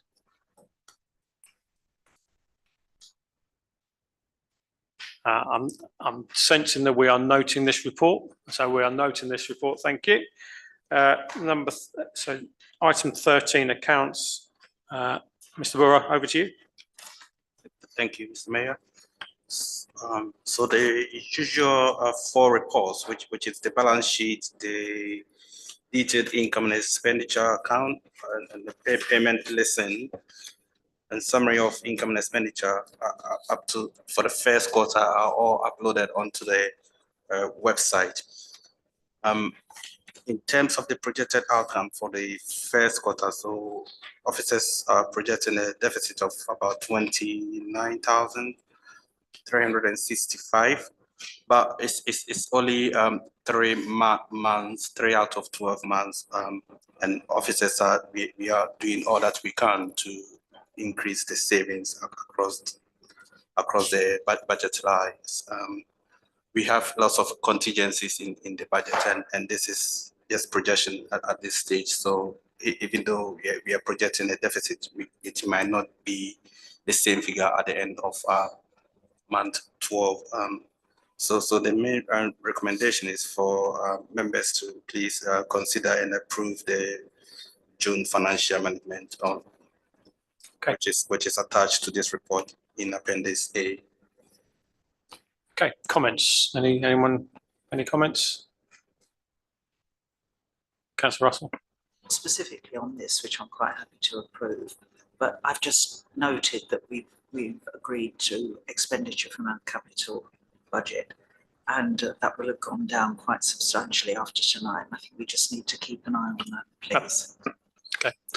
I wanted to make an. I don't know whether I picked up on it, whether it was on the last report, but the fact that we've sold a vehicle and £2,500 worth of income as a result of selling a vehicle, which it has had a lot of maintenance on it, I think it's fair to say. So to actually have to get some income from it, given what it was costing us, I think is a good result.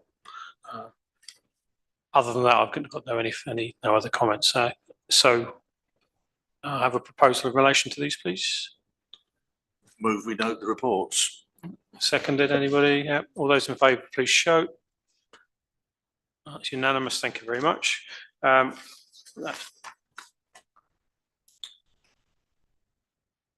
going to go to item 14, which is the quarterly bank reconciliation. Again, you have the report in front of you, Mr. Moore again. Thank you, Mr. Mayor. So this is the first quarter bank reconciliation, and according to the financial reg, officers are supposed to regularly on quarterly basis report to council. So the report is just for members to note, and this includes the Appendix A, which is the main current account, B, which is the salary account, Appendix C, which is the instant access account, and the D, which is the first deposit account, CCLA, and E being the second deposit account, and the Appendix F is just for information, indicating all the accounts, which is the copy of the balance sheet for the first quarter. Thank you. Okay, thank you. Members, any comments then, please? Good. Noted. Happy with that, everybody? Yep. Okay, thank you. And we'll then go on to proposed road closure, St John Street. Anyone commenting from an officer, or are we going to go straight in? No? Okay, the report is as it is. Councillor Jones. Oh my goodness. Is that a summary, Councillor Jones? Thank you. Quite literally. Okay. So I get the need for the works. Obviously, the works need to go ahead, 100%. No problems with that. I'm sure this happened a few years ago. Maybe not similar works, but we closed that section. And I remember the town coming to a standstill around that bit where they close it at that junction with the Viceroy. Everything goes mad. So I don't know if they need the full, I mean, it is a narrow road, to be fair to them. By the time they put their trucks in, I can imagine they would need to close that section, and it is only for 2 days. But it does happen to be the week before half term. I just wonder, I know there's a lot of stuff that needs to be arranged when you do these things, and everything needs to align perfectly. So I'm not being naive, but I wonder if there's any suggestions we could write back to say, we appreciate the work needs to go ahead. That's not a problem. But when you close that down, that's going to have a massive backup. People can't turn around there properly because it's a one-way street coming back from Sun Street the other way. So everyone's going to be doing 3-point turns at that point. It's almost better to close it off at the roundabout. So residents only up to that bit. So there is a safe turning circle. There's just a lot to consider on this one that doesn't feel considered in something quite as succinct as this to me. I envisage carnage. I mean, look what happened with London Road at Mead End. So, yeah, Okay. I'm present. Yeah, this is going to be chaos. So, Councillor Strawn, thank you. Just very much on this point, I think possibly the order may be right, but what was evident with London Road, Dells Lane, Home Court Avenue, Mead End, was a total and utter chaos that was caused by the poor signage, because no one had a clue where they could go, how far the road was open to, whether you could actually go 50 yards or half a mile. If they're going to do this, there must be plans in place to have the appropriate signage so that people know what's going on, because depending on where they put the signs, it can mislead people. And as to the diversion, I think people in the town will struggle to work out where they're meant to be going. People coming in from outside will be in real difficulty. And this needs to be addressed now, so that when it does happen, it's clear where people can go, because there are other ways round that locals would find that outsiders might not. But at the moment, the signs that were for London Road in that area was an absolute joke. People were getting lost and thoroughly confused as to what was going on and where they could go. So perhaps I might summarise that we have to make sure that the signage is very, very clear. But I think I'm with you, Councillor Jones, that if we get to a point where we're only closing that stretch in St John Street, it almost seems more appropriate to close the stretch from the junction with Fairfield Road up to St John Street and during that period. And that would be my approach. At least that way, it limits the confusion. There's still the issue, but at least at that point, there's a 3-point turn that could happen there. Whereas you're quite right at that point. Otherwise, it's a challenge. So there's also that, and if residents were knowledgeable about the town, and I know if you're a resident of the Fairfield estate, you wouldn't necessarily be too keen for the whole of Biggleswade to drive through, but at least there might be an option to drive through there, whereas you do have a problem otherwise. Go on, Councillor Strong. Yes, and another observation.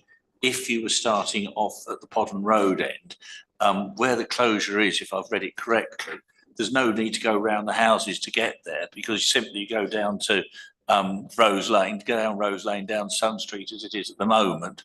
It's the other way that is the problem. The way they're doing it is actually that you could just keep using it as it is, and it would probably take the confusion.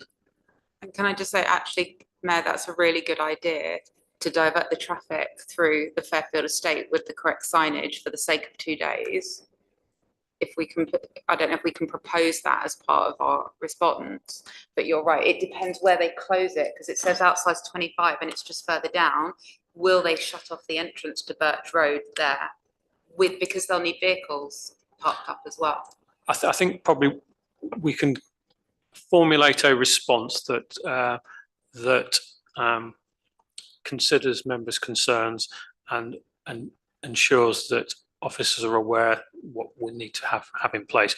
I think we can capture the thoughts here without really having to have a direct resolution. Otherwise, we're here forever, I think. But come on, Councillor Russell.